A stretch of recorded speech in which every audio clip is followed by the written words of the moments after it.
Bonjour à tous, donc on est très heureux d'accueillir aujourd'hui Joël Doré, donc, qui est DR INRAE et particulièrement qui est affilié à Micalis et directeur scientifique de Métagénopolis à Jouy-en-Josas.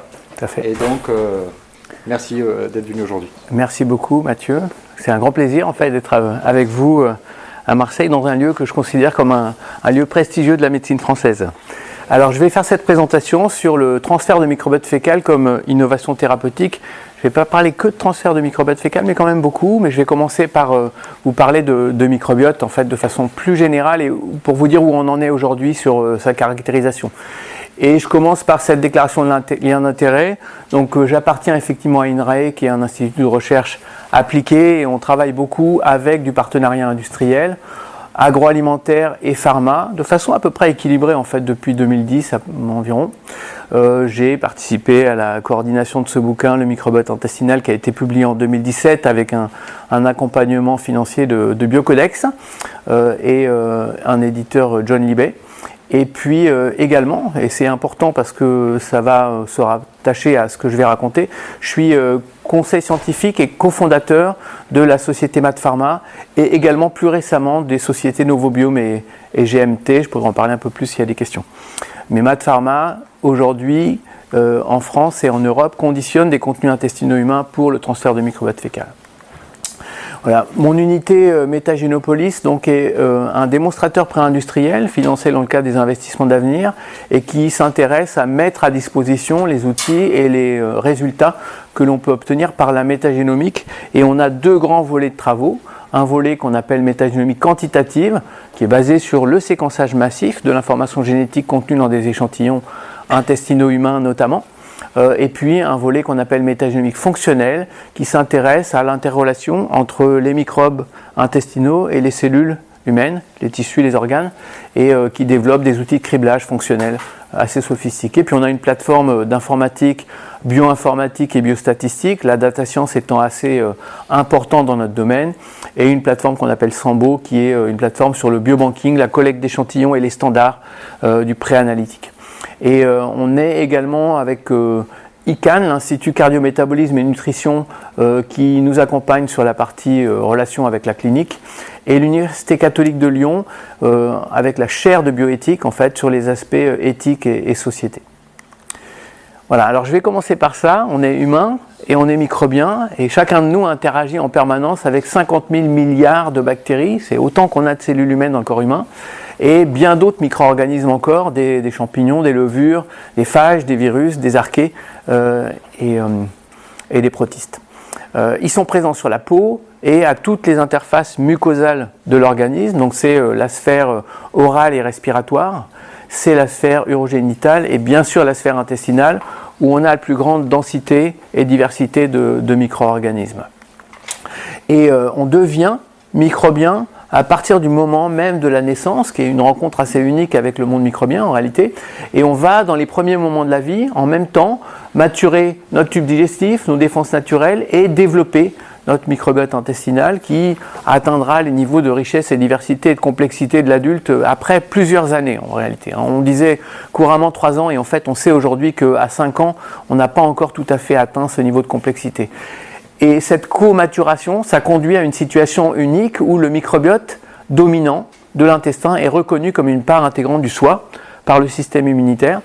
Et c'est vraiment moi ce que j'appelle une symbiose en fait, et ça forme ce qu'on appelle aussi un holobionte, une unité d'évolution. Donc notre évolution n'est pas seulement celle de nos cellules humaines, c'est aussi celle de l'interaction qu'on a avec nos microbes. Le microbiote contribue beaucoup de fonctions, essentiellement protectrices en réalité. En un, c'est l'interface avec l'aliment, donc c'est la digestion notamment des fibres alimentaires qui arrivent à peu près intactes au niveau distal dans l'intestin, au niveau du côlon, et qui sont prises en charge par les bactéries. Puis ça conduit à la production d'actifs, à certaines vitamines ou les acides gras à chaîne courte qui sont des molécules de dialogue en fait, ou de sources d'énergie pour nos cellules. En deux, c'est la protection directe contre les micro-organismes de l'environnement.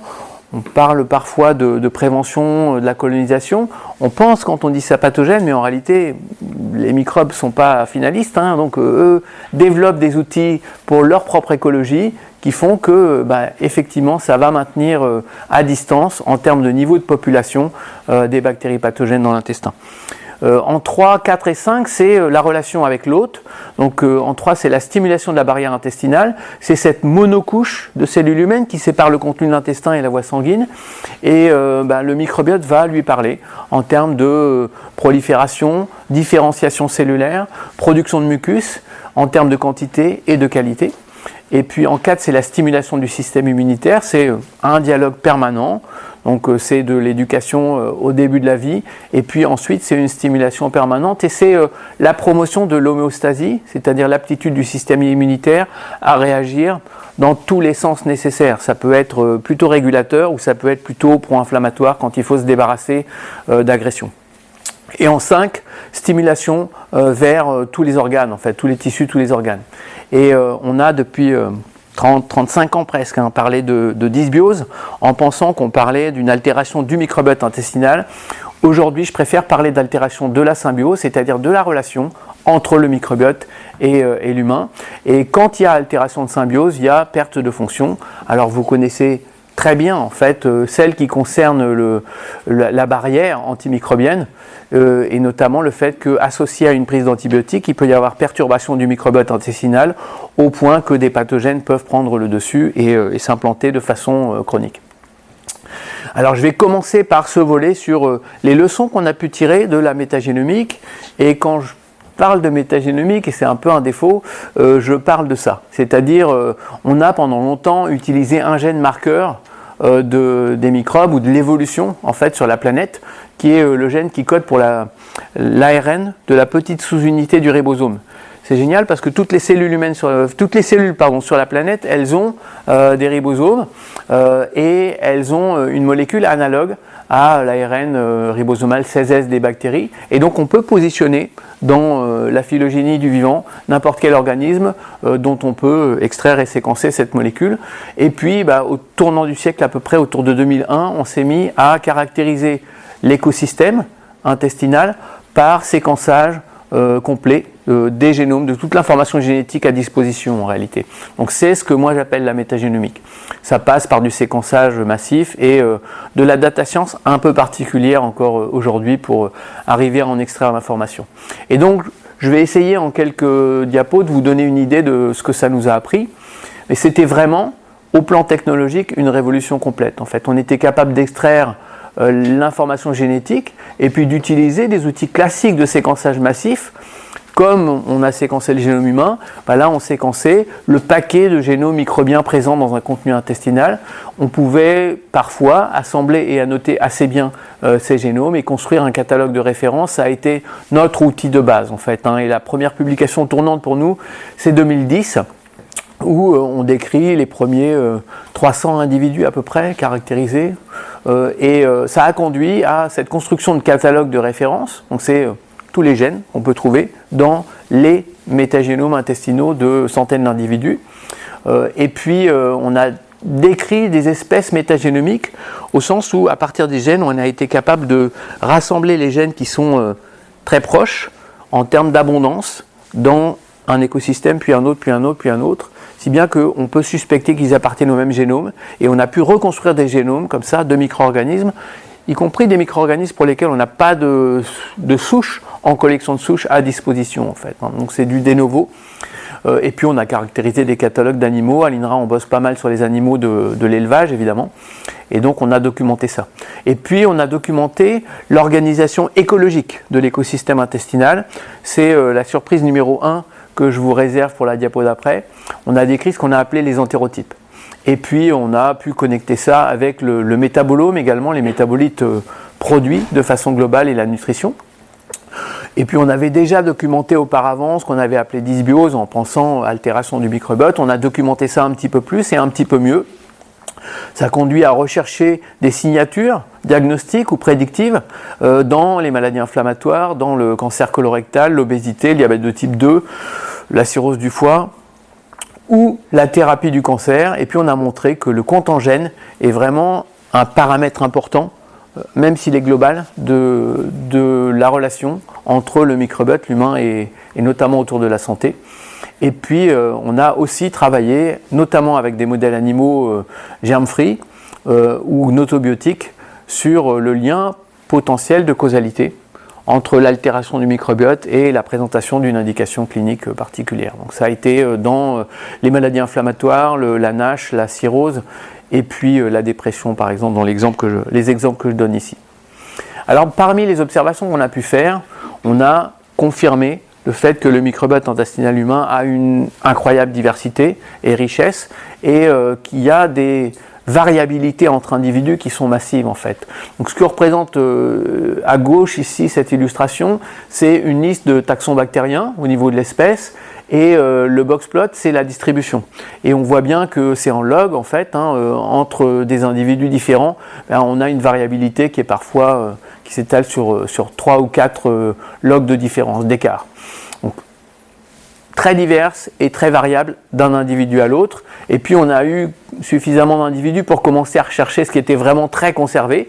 Et il y en a très peu en fait. On a identifié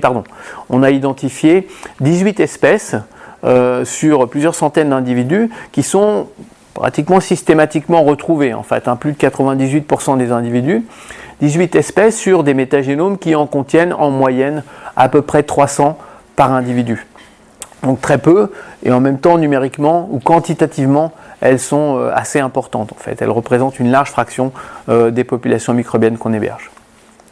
Voilà, et puis surprise numéro 1, c'est ce qu'on a appelé les entérotypes. En fait, on s'était dit, on va enfin pouvoir décrire l'individu moyen en termes de microbiote intestinal, et puis on s'attendait à avoir une distribution à peu près homogène de la population autour de cet individu moyen. C'est pas du tout ce qu'on a observé. Ce qu'on a observé, c'est ce qui est présenté à gauche ici, c'est en termes de densité. Donc plus on est haut dans les collines qui sont représentées ici, plus on a d'échantillons ou d'individus en fait. Et donc ce qu'on voit, c'est qu'il y a 3 grandes écologies intestinales au niveau des genres bactériens dans la population humaine caractérisée.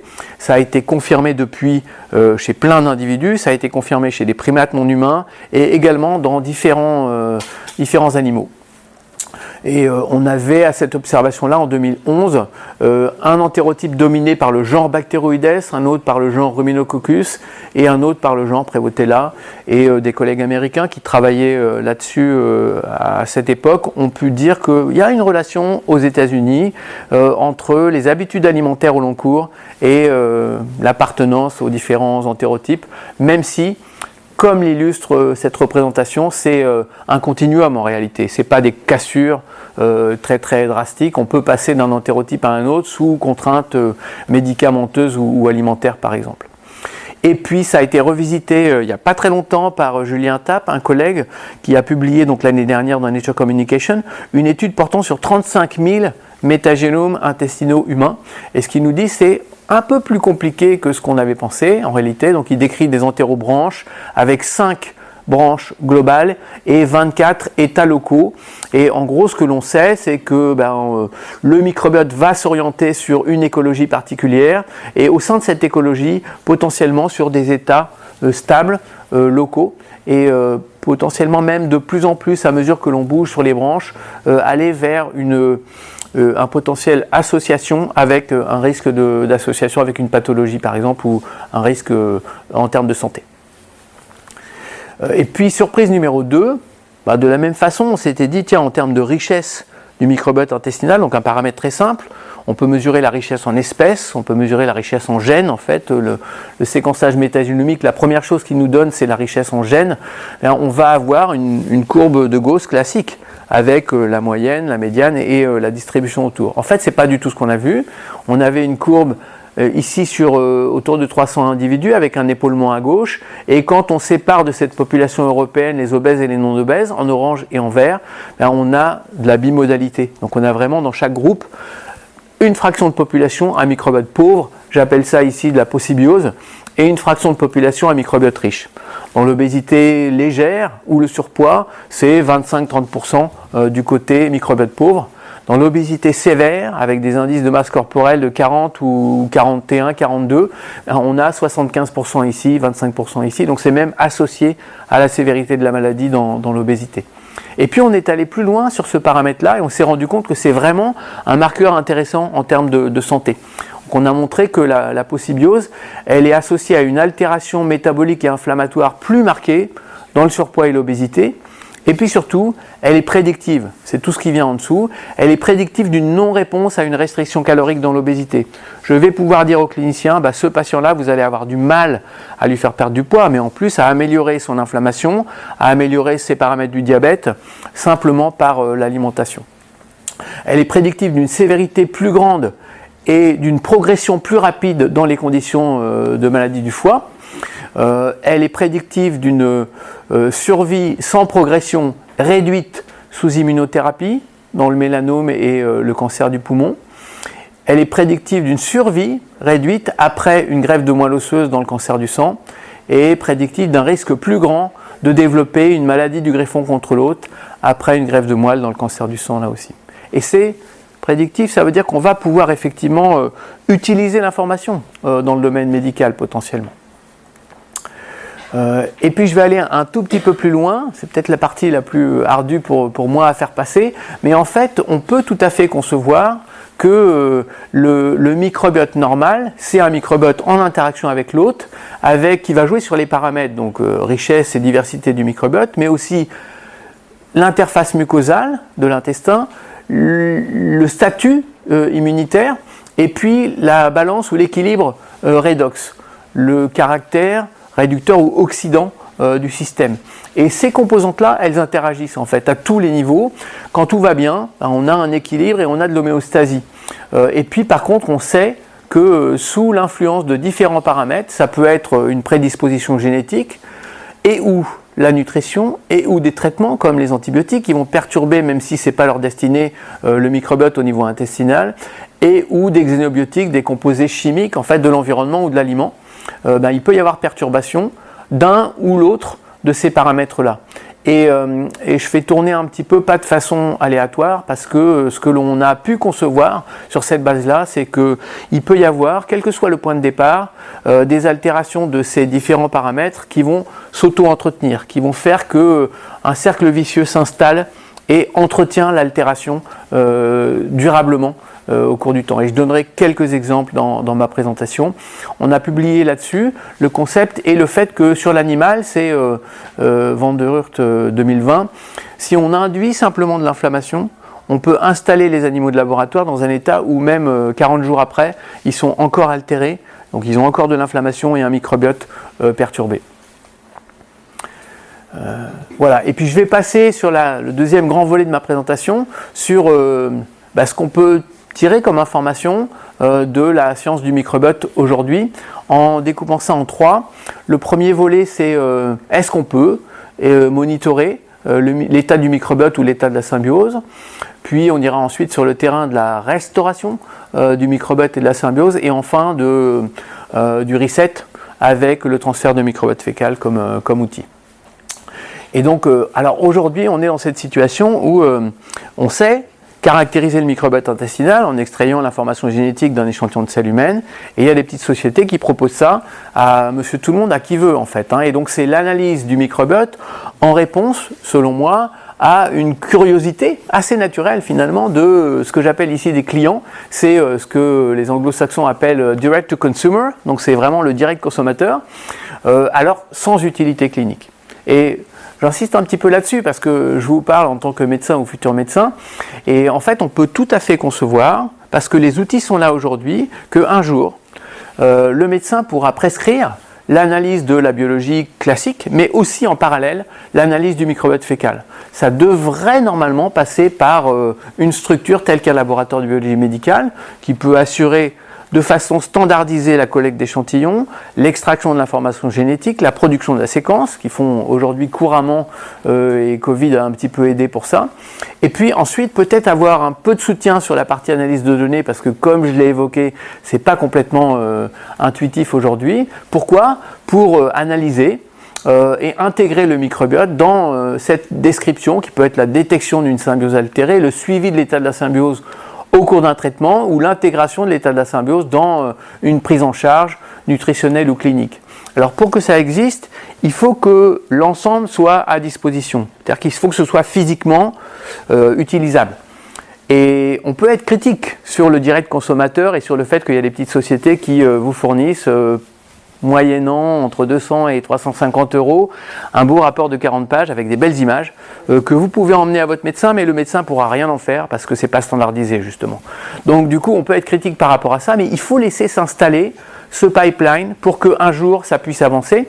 Il faudra aussi, pour que ça marche, qu'on ait des standards techniques, qu'on ait des grands nombres. Et en fait, ces deux-là, je les mets en vert parce qu'on a coché ces cases aujourd'hui. On a effectivement des publications qui nous disent, voilà les standards qu'il faut utiliser si on veut faire en sorte que le même échantillon analysé en France, aux États-Unis ou en Australie donnera le même résultat. Sinon, ce n'est pas possible de l'utiliser dans le contexte dans lequel on souhaite le faire. Les grands nombres, là aussi, les choses bougent pas mal. Il y a aujourd'hui des dizaines de milliers de métagénomes de références finalement qui sont disponibles dans la littérature scientifique et dans les bases de données partagées. Et puis on a en France, et je vais avoir 2 diapos là-dessus, lancé le projet Le Microbiote français, le French Gut, qui vise à caractériser plein d'échantillons intestinaux humains. Et puis à terme, il faudra apporter l'évidence des bénéfices cliniques, c'est-à-dire le fait que la prise en compte du microbiote fait mieux que simplement le standard of care actuel. Il faudra un chemin réglementaire, pourquoi pas imaginer qu'un jour ce soit remboursé si effectivement il y a du bénéfice clinique, et puis il faudra en même temps la formation, l'éducation des patients et la formation des professionnels de santé autour de ces aspects un peu particuliers. Voilà, alors j'ai une diapo sur les standards et une diapo sur les grands nombres. Les standards, ça a été, on a nous publié en 2017 les premiers standards issus du projet européen IHMS sur tout le pipeline, c'est-à-dire tout ce qui va de la collecte de l'échantillon à l'extraction de l'information génétique, à la construction des banques de séquençage, au séquençage, puis même à la bioinformatique. Et on sait que à tous les niveaux, il peut y avoir des biais. Il y a un petit peu moins de biais en métagénomique que j'appelle shotgun, ou la métagénomique au sens séquençage massif, qu'il n'y en a avec la métagénomique basée sur l'ADN ribosomal 16S, et ça a été un petit peu documenté par les collègues du NIBSC aux États-Unis, une dépendance du NIH en fait, et c'est un papier qui date de 8 jours en fait, c'est la semaine dernière que c'est sorti. Dans l'équipe de Scott Jackson, en fait ils ont envoyé du matériel biologique à une quarantaine de laboratoires qui ont analysé soit par séquençage de l'ADN ribosomal 16S, soit par séquençage shotgun métagénomique. Et ce que montrent ces illustrations, c'est qu'avec un mix A et un mix B, qui sont ici des mix de micro-organismes connus, on a les taxons microbiens et on a l'attendu en termes de population, on voit que quelquefois on est biaisé, systématiquement biaisé, c'est-à-dire qu'il n'y a aucun point rouge résultat d'analyse qui donne la même valeur que ce qui est attendu. C'est vrai pour le 16S, c'est vrai aussi pour la métagénomique shotgun dans ce contexte de travaux aux États-Unis. Et c'est un petit peu plus dispersé en fait par le 16S que par la métagénomique shotgun dans ce cas-là en tout cas. Voilà, mais malgré tout, on a progressé et on progresse encore aujourd'hui sur les aspects standards. Et puis sur les aspects grand nombre, on a lancé en France, donc je prends ça comme exemple, le projet le French Gut, qui vise à collecter 100 000 échantillons féco-humains pour caractériser le microbiote en même temps que la collecte de données nutritionnelles et cliniques associées pour mettre en regard en fait ces différentes informations. C'est un projet qui est porté par mon unité Métagénopolis à INRAE, porté par INRAE en termes de promotion et par la PHP avec une collaboration et un portage médical par Robert Benamouzig à l'hôpital Avicenne. C'est un projet qui s'inscrit dans un projet international Million Microbiomes from Humans Project, MMHP, qui vise lui d'aller jusqu'à 1 million de microbiomes associés à l'humain, pas seulement intestinaux, il y aura aussi du microbiote oral, du microbiote cutané, du microbiote vaginal dans ce grand projet. On a en France donc un consortium de 4 institutions publiques, APHP, INSERM, AgroParisTech et INRAE, et 11 partenaires privés dans lesquels j'inclus l'Institut Pasteur. On a lancé la phase pilote en 2022 et la phase complète en décembre de l'année dernière, donc c'est encore tout récent en fait. La phase pilote, c'était les premiers 3000 participants et on va aller jusqu'à 100 000 d'ici 2027 si tout va bien. Et j'ai juste un petit zoom sur la phase pilote, pas sur des données métagénomiques parce qu'on est à peine en train de commencer à séquencer, mais sur des données de caractérisation de la population. Et assez classiquement, sur les premiers 4800 questionnaires remplis en réalité, on a un petit peu plus de femmes que d'hommes. Donc c'est un biais classique dans les études de cohorte. On a une population qui est un petit peu plus dominée par les 40 à 60 ans que ce qu'on aimerait, que en tout cas la distribution nationale en termes d'âge. Et donc il faut qu'on arrive à recruter un peu plus de jeunes et un peu plus de personnes âgées. Pour les jeunes, si vous voulez, vous pouvez vous connecter sur lefrenchgut.fr et vous inscrire. Et puis en termes de répartition géographique, on recolle assez bien avec la distribution géographique au niveau national sur les premiers 3000 individus. Incidemment, on a eu 3000 volontaires en 3 jours. Donc là, on a été vraiment surpris et on a dû arrêter un petit peu rapidement les recrutements parce qu'on avait l'autorisation éthique pour 3000. Et on a un participant sur 3 qui consulte pour une pathologie, et donc ça nous renseigne aussi potentiellement sur cet aspect-là.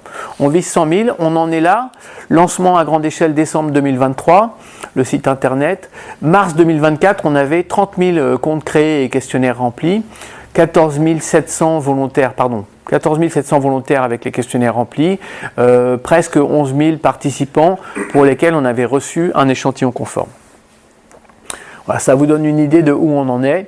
Et puis j'avais envie, avant de clore cet aspect sur le monitoring, de vous présenter cette publi qui, elle aussi 2024, date d'il y a 15 jours à peu près, des équipes autour de Jacques Ravel, qui nous dit le direct consommateur du microbiome a vraiment besoin d'être régulé au sens réglementation en fait, quoi. Et la phrase que je cite ici, c'est la FDA, la Food and Drug Administration, donc leur agence du médicament, doit encore aujourd'hui clarifier si on a affaire à du medical device ou alors si c'est un produit de bien-être.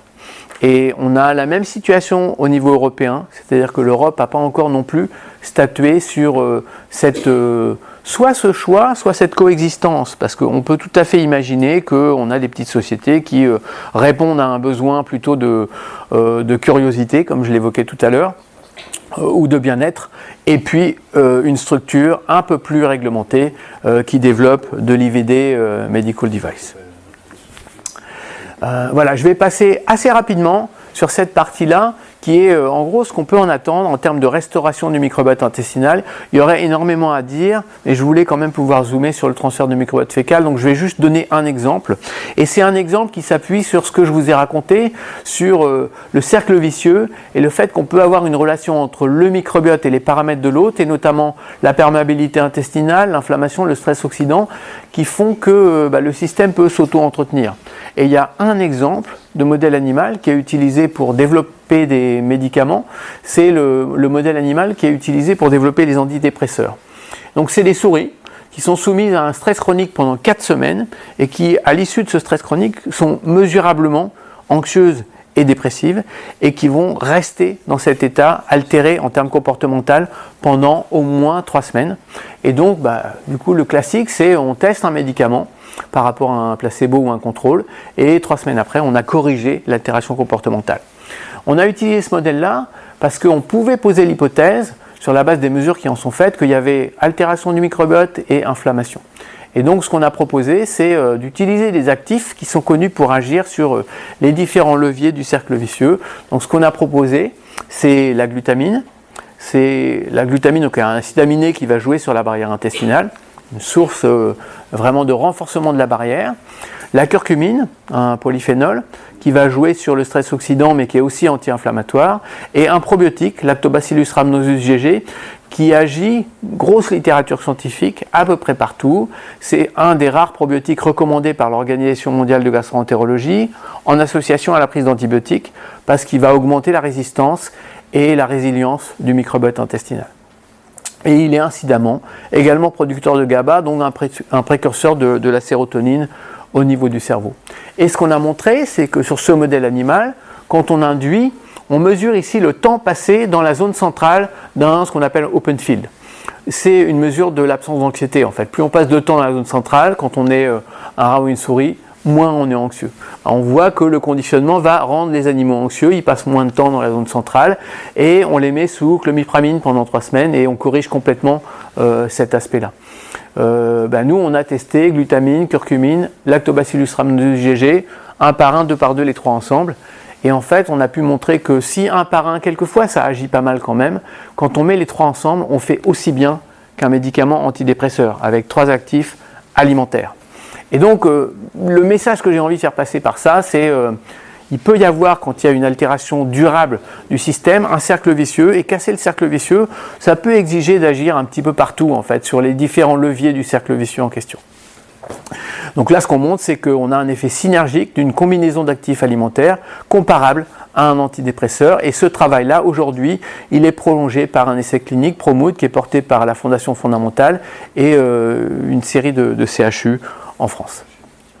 L'idée étant de voir si on peut combiner le traitement avec un antidépresseur et l'apport des leviers, des actifs alimentaires pour jouer sur les différents leviers du cercle vicieux.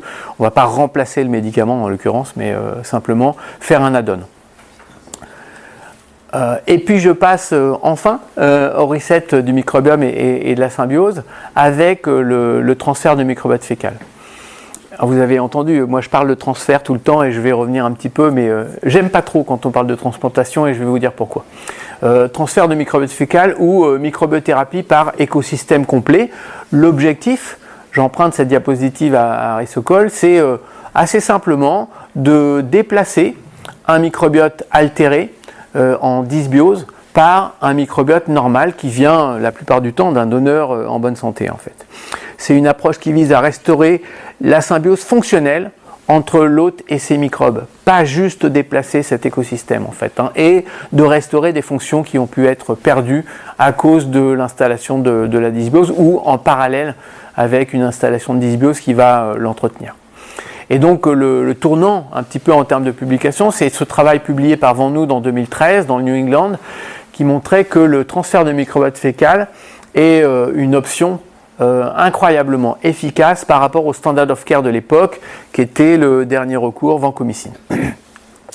On a ici les résultats en termes de pourcentage d'individus qui sont clairés de leur pathogène, Clostridioides difficile, après un transfert de microbiote fécal, plus de 80%. Quand ça ne marche pas du premier coup, on en fait un deuxième et un troisième, et on dépasse les 90%. Il n'y a pas beaucoup de médicaments qui sont aussi efficaces que ça, en réalité, par rapport à la vancomycine, qui faisait entre 20 et 30%, suivant qu'il y ait ou pas une préparation colique. Et de fait, l'essai a été interrompu à mi-parcours, après la première évaluation, parce que ce n'était pas éthique de prolonger avec une telle perte de chance dans le standard of care. Et donc tous les patients ont été mis en transfert de microbiote fécal en l'occurrence dans ce travail-là. Le traitement a été assez rapidement reconnu par les agences réglementaires et il est appliqué aujourd'hui couramment tous les jours, y compris ici au CHU à Marseille. Il y a énormément d'essais qui se sont mis en place depuis, des centaines en réalité aujourd'hui en cours, utilisant le transfert de microbiote fécal dans des indications cliniques très diverses et très variées. Alors, c'est là où j'ai besoin de parler du fait que j'aime pas trop quand on utilise transplantation ou greffe. Alors, bon, c'est simplement un conseil en fait. Je préfère qu'on parle de transfert parce que mon métier c'est l'écologie microbienne et en réalité quand on parle de transplantation ou greffe on pense organes. Quand on fait une transplantation d'organes, on a besoin que toutes les cellules s'implantent, toutes celles qu'on apporte s'implantent en réalité. Quand on fait une greffe d'un écosystème dans un autre écosystème, on est sûr que tout ne va pas s'implanter. Et donc on n'est pas du tout dans un contexte de transplantation, on est vraiment dans un transfert d'écologie. Donc c'est important de respecter cette sémantique à mon sens. Et ce qui est important en 2023, c'est qu'on a 2 médicaments qui sont approuvés pour leur mise sur le marché par la FDA aux États-Unis. C'est RBX 2660 de la société Robiotics, qui a été entre-temps racheté par la société Ferring, donc qui est mondiale en termes de distribution, on va dire, et dans le traitement du Clostridium difficile récurrent. Et l'autre, c'est Vost, qui est produit par la société Ceres, et encore dans Clostridioides difficile, en fait. Et donc il y a 2 médicaments disponibles aujourd'hui, des médicaments écosystèmes. Donc les agences réglementaires ont dû faire un petit effort ou un grand écart, je ne sais pas trop, pour arriver à accepter ça. Il y a des implications au niveau des causalités circulaires dont je vous parlais tout à l'heure en fait. Le transfert de microbiote fécal dans un contexte comme ça, c'est vraiment le reset du paysage complet. Alors que en termes de nutrition ou nutrition préventive, la cible très souvent c'est juste le microbiote intestinal.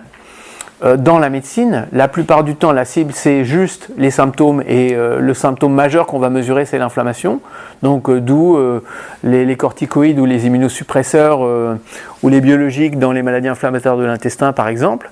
Mais on voit bien comment si l'altération elle concerne tous ces leviers du cercle vicieux, on ne fait pas tout à fait le job alors que le transfert de microbiote fécal peut lui aller plus loin en fait. Alors je vais vous parler de ce que fait MaaT Pharma dans le conditionnement des contenus intestinaux humains pour le transfert de microbiote fécal, et les premiers travaux qui ont été faits avaient comme objectif de prendre un échantillon de selles humaines chez les patients, de le conditionner et de le réadministrer au patient comme son propre donneur. Donc c'est ce que j'appelle ici transfert de microbiote fécal autologue. C'est des patients qui sont diagnostiqués pour une leucémie myéloïde aiguë, très rapidement qui sont passés sous chimiothérapie d'induction, assez sévère pour le microbiote intestinal, suivi d'antibiotiques parce qu'on est en aplasie, et puis qui sont de retour à la maison pour une dizaine ou une quinzaine de jours avant la chimiothérapie de consolidation derrière. Donc nous on a des points au prélèvement de sel à V1, après la chimiothérapie d'induction à V2, puis à V3 10 jours après, c'est ce que je montre ici. Et en réalité, on a un microbiote à V1 chez des patients qui n'ont pas nécessairement reçu beaucoup de traitements, en fait, donc qui est très très divers, comme on a chez un individu en bonne santé à peu près, et puis qui, après la chimiothérapie d'induction et les antibiotiques, est complètement dévasté. On n'a plus qu'une dominance d'une espèce d'Enterococcus en l'occurrence, qui représente 90% du microbiote, donc c'est pratiquement une boîte de pétri avec une souche unique qui pousse dedans. On réadministre à deux poches par voie basse en fait à 24 heures, et on reconstruit immédiatement le microbiote intestinal. 10 jours après, on retrouve l'image identique à 90% de ce que l'on avait effectivement avant. Donc c'est assez frappant de voir ça. Alors on est en autologue, c'est un essai ouvert, c'est pas un essai randomisé contrôlé. Donc il y a peut-être des limites effectivement dans ce travail-là. Mais ce que ce travail a montré, c'est qu'on reconstruit aussi la symbiose. Alors ça c'est le microbiote intestinal et son altération sur la base de ce qu'on appelle la dissimilarité de Bray-Curtis. Donc on altère la composition et puis on reconstruit, pas totalement. Encore une fois, je le disais, c'est 90% au niveau de l'index de diversité, au niveau d'espèces. C'est vrai aussi au niveau des gènes sur la base du séquençage métagénomique shotgun. Si on regarde spécifiquement les microbes capables de produire du butyrate, c'est un acide gras chaîne courte à 4 carbone qui parle à l'organisme humain. C'est une source d'énergie pour l'épithélium et c'est une molécule signal pour l'immunité. On les fait sortir de la dominance la plupart du temps. Et puis on les reconstruit là du coup à l'identique. C'est plus significativement différent de ce que c'était au départ. Et si on regarde la néoptérine, qui est un marqueur d'inflammation, on a un burst inflammatoire après la chimiothérapie d'induction et on retrouve complètement l'homéostasie immunitaire suite à l'administration autologue du microbiote intestinal. Incidemment, ça n'a pas trop de valeur statistique, parce qu'il y a 25 patients dans l'étude, il y a 84% de survie à 1 an chez ces patients-là. La valeur historique, c'est 70%. Et il y a surtout des patients qui retrouvent un transit intestinal normal en 24 heures et qui, pour la moitié d'entre eux, reprennent du poids sur les 10 jours qui suivent, alors que c'est du jamais vu en fait dans les conditions classiques du traitement de ces cancers. Voilà, alors MaaT Pharma, le concept en fait, c'est vraiment de travailler sur l'interaction hôte-microbiote et notamment sur les fonctions du système immunitaire. Globalement, la barrière de défense, elle concerne bien sûr les cellules de l'immunité, bien sûr l'immunité humorale, mais aussi l'intégrité de la barrière intestinale, et puis aussi tout ce qui se passe au niveau du mucus en termes d'anticorps et d'antimicrobiens, et bien sûr l'interaction avec le microbiote et la signalisation qu'il y a entre les deux. Et donc le principe qu'on a eu envie de mettre en avant, c'est un microbiote diversifié, parce qu'on sait que ça va contribuer à une éducation et une modulation de l'immunité de façon intéressante. Et un microbiote riche, bien sûr avec la composante mucosale, pour prévenir la colonisation par les pathogènes, limiter le plus possible la translocation par exemple. Alors, j'insiste un peu sur ce paramètre diversité, parce que je l'ai évoqué tout à l'heure, il y a pas mal de contextes dans lesquels on sait que la biodiversité du microbiote est prédictif. Dans le contexte de l'oncologie, il y a beaucoup de contextes où on a pu documenter ça. Donc là, c'est chez des patients qui vont recevoir une greffe de moelle, cellules souches hématopoïétiques, et on peut les séparer en individus avec un microbiote riche versus individus avec un microbiote pauvre. On regarde la proportion, la survie globale, et on a effectivement le fait que le microbiote riche est protecteur en termes de survie globale à 2 ans.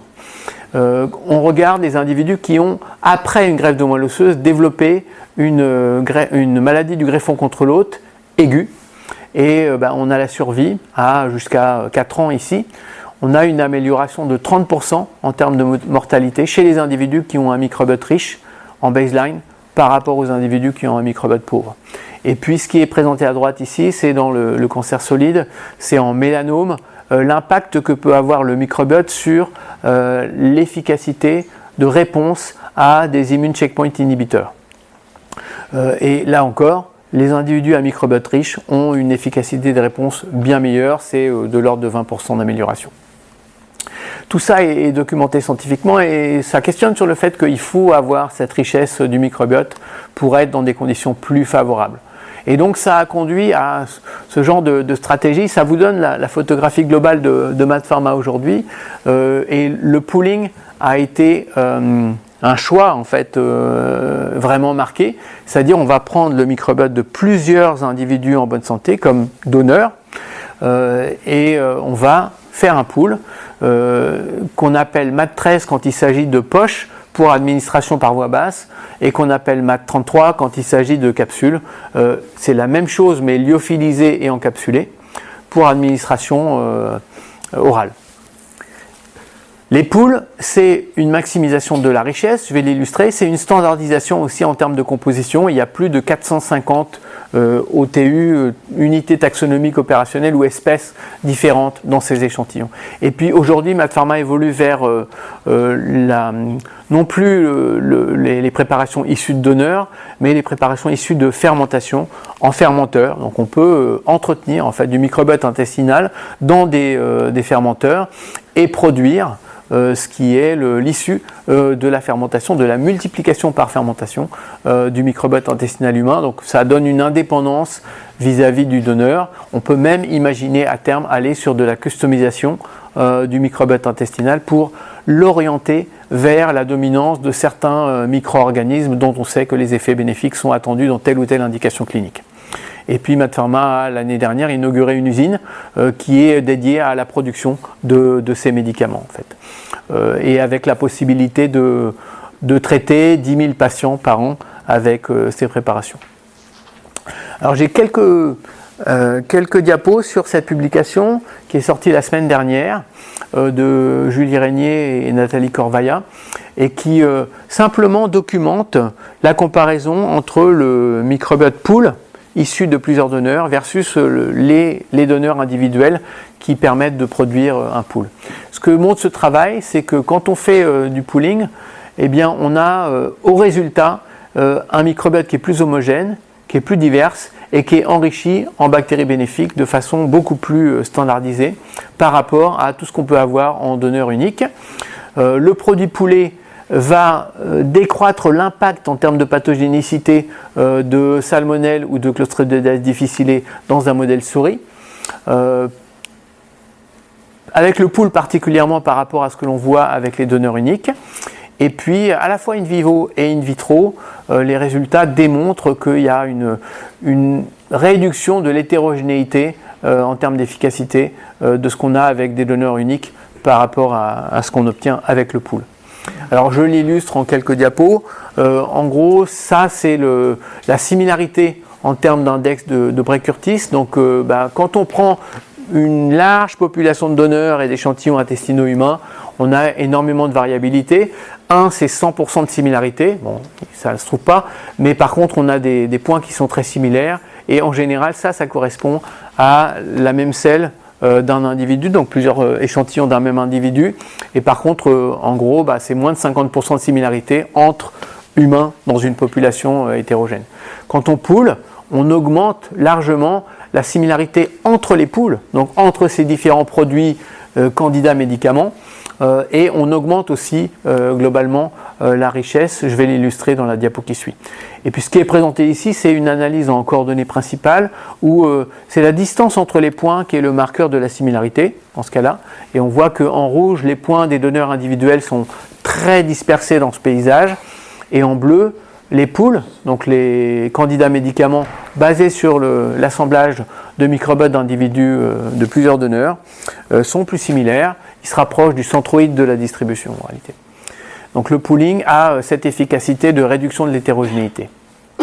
En termes de richesse et de diversité en espèces, en fait ce que l'on voit c'est ça, quand on pool par rapport aux donneurs simples, on augmente la richesse, c'est significatif, et on réduit la variabilité.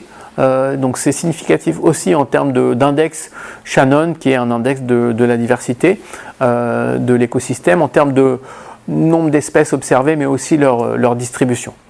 Et puis si on s'intéresse à des taxons bactériens particuliers au niveau du genre, donc c'est beaucoup de grammes positifs en fait, ici que des grammes positifs, Blotia, Bifidobacterium, Lacnospira, Fecalibacterium, Ruminococcus et je ne sais plus, Roseburia, je crois.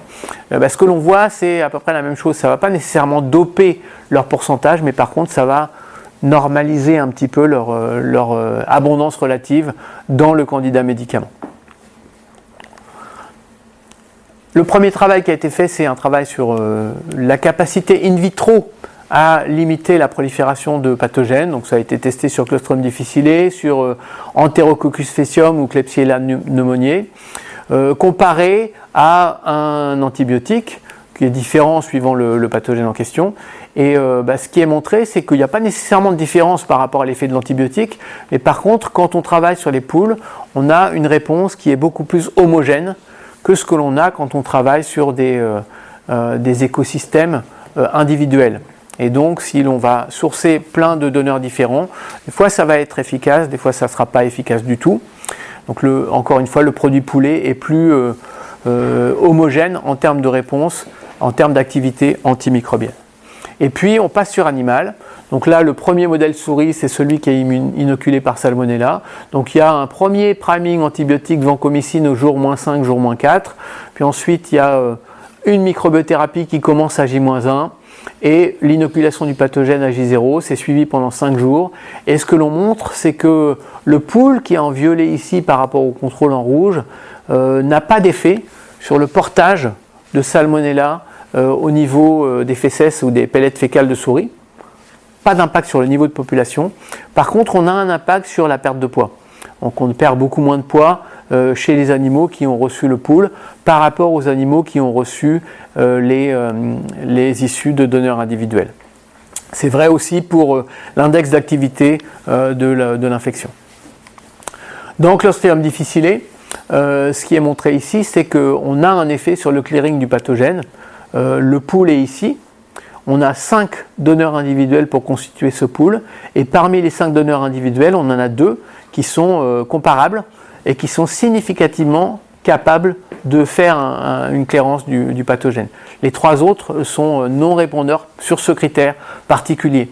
Ça se traduit au niveau de la survie des animaux par des animaux totalement protégés par le pool, mais aussi par les 2 donneurs individuels 4 et 5. Et par contre, pour les autres donneurs individuels, on a de la mortalité, quelquefois plus rapide que le contrôle négatif.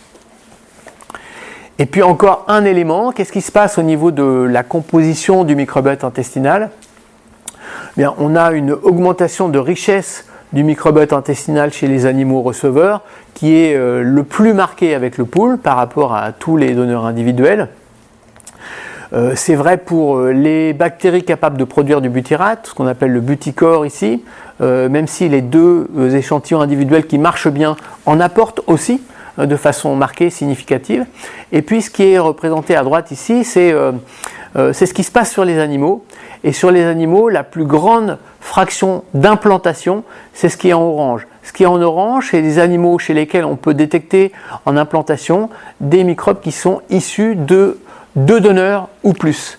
Donc dans la majorité des cas, on va avoir, quand on utilise plusieurs donneurs pour faire un pool, implantation de micro-organismes issus de au moins 2 donneurs et souvent plus. Et en couleur, en dessous, c'est ce qu'on observe quand il n'y a qu'un donneur finalement, qui, même si c'est un pool au départ, a réussi à implanter des micro-organismes. Donc la microbiothérapie à partir du pool, elle permet d'augmenter la diversité bactérienne, les microbes bénéfiques en termes de production de butyrate notamment, et puis d'améliorer la microbiothérapie du pool en termes d'implantation de microbes nouveaux. Voilà, MaaT Pharma a, au-delà de ces aspects in vitro, développer des essais cliniques chez l'humain. Donc j'ai évoqué un petit peu tout à l'heure l'essai de phase 1 en autologue. Tout ce qui s'est fait après sont des essais en ce qu'on dit allogéniques, c'est-à-dire des préparations issues de donneurs sains. Et le travail que je présente ici, cette publication 2023, c'est l'étude Héraclès, qui est une étude de phase 2 positive dans la maladie du greffon contre l'hôte, avec présentation gastro-intestinale, aiguë, stéroïde résistante, qui est une impasse thérapeutique en réalité. Donc ces patients-là, c'est à peu près 50% des patients qui reçoivent une greffe de moelle osseuse, sont, s'ils ne répondent pas aux stéroïdes, pour 80% condamnés. Dans ce contexte-là, MaaT Pharma dit on essaye, on va faire une administration par voie basse à jour 1, jour 5, jour 10 chez ces patients-là, et on regarde, le critère principal, c'est AJ28, quel impact on a sur la diarrhée. Et on a une amélioration, je vais l'illustrer, mais on a aussi une amélioration sur la survie à 12 mois. Alors ce que je présente ici, c'est en fait la phase 3 qui est en cours à l'issue de la publication et de la phase 2 précédente. Et la seule différence entre les deux, c'est les critères d'inclusion. Donc là, on a une maladie du greffon contre l'hôte chez ces patients adultes après la greffe de moelle osseuse, présentation gastro-intestinale, non-réponse aux corticoïdes, première ligne ou deuxième ligne ruxolitinib, pas de réponse ou intolérance, et dans ce cas-là, MaaT Pharma fait ses administrations. L'essai est en cours. La seule information qu'on a, c'est l'issue du DSMB, donc l'évaluation partielle après l'inclusion de la moitié des patients. Et la safety est totale en fait, et on a un taux de réponse qui est au-dessus de ce qui avait été prévu quand on a fait le calcul de puissance pour l'étude. Donc pour l'instant, tous les feux sont allumés au vert. Et en fait, quand MaaT Pharma a lancé la phase 2, qui est l'étude Héraclès, dès le premier DSMB et la démonstration qu'il y avait une bonne safety, l'agence du médicament a autorisé une démarche compassionnelle. C'est-à-dire que n'importe quel couple médecin-patient pouvait, dans ce contexte de maladie, demander du produit à MaaT Pharma. MaaT Pharma en a fourni. Il y a eu 140 patients qui ont été traités pour une maladie du greffon contre l'hôte avec les produits MaaT Pharma. Et quand on prend la globalité de cette population et qu'on s'intéresse à la réponse complète ou partielle, on a à 12 mois 68% de survie chez les patients répondeurs, 24% de survie chez les non-répondeurs, les données de la littérature disent qu'à 12 mois, on devrait être à 15% de survie en fait. C'est une publication à Abedin 2021. Et si on prend dans cette population compassionnelle totale ceux qui correspondent aux critères d'inclusion de l'étude ARES en cours, c'est encore plus élevé en fait. On a 76%, en moyenne 49% de survie, et c'est ce qui est attendu et observé pour l'instant en réalité. Donc on a un passage un attendu de 15 à 20% au mieux à autour de 50% en moyenne de survie par le traitement. Une autre approche qui est à peine initiée, c'est l'hypothèse selon laquelle le transfert de microbiote fécal pourrait aider à la réponse aux immune checkpoint inhibiteurs dans le traitement du cancer. Donc là, c'est dans le mélanome métastatique, et ce qui a été fait, c'est un essai randomisé contrôlé avec un une transfert de microbiote fécal versus placebo. Et c'est MAT34, c'est-à-dire que c'est la forme lyophilisée du médicament, donc encapsulé, qui a été, en anticipation, qui a été utilisée. Et bon, c'est le design de l'essai. En fait, l'attendu, c'est de stimuler les groupes microbiens qui sont favorables à la réponse au traitement. L'essai est terminé en termes d'inclusion, mais par contre, on ne saura pas avant le début de l'année prochaine ou la fin de cette année ce qu'il en est en termes de survie à 12 mois, puisqu'il y a 12 mois de suivi après les périodes d'administration. Voilà, et puis je l'ai évoqué, donc MaaT Pharma fait de l'encapsulation, donc il y a eu un essai de phase 1 qui a été développé pour tester l'efficacité des capsules et faire un dose ranging, on appelle ça, donc essayer d'identifier une dose optimale. Les caractéristiques, c'est la même chose que le microbot pool en NMA, en poche, administré par voie basse.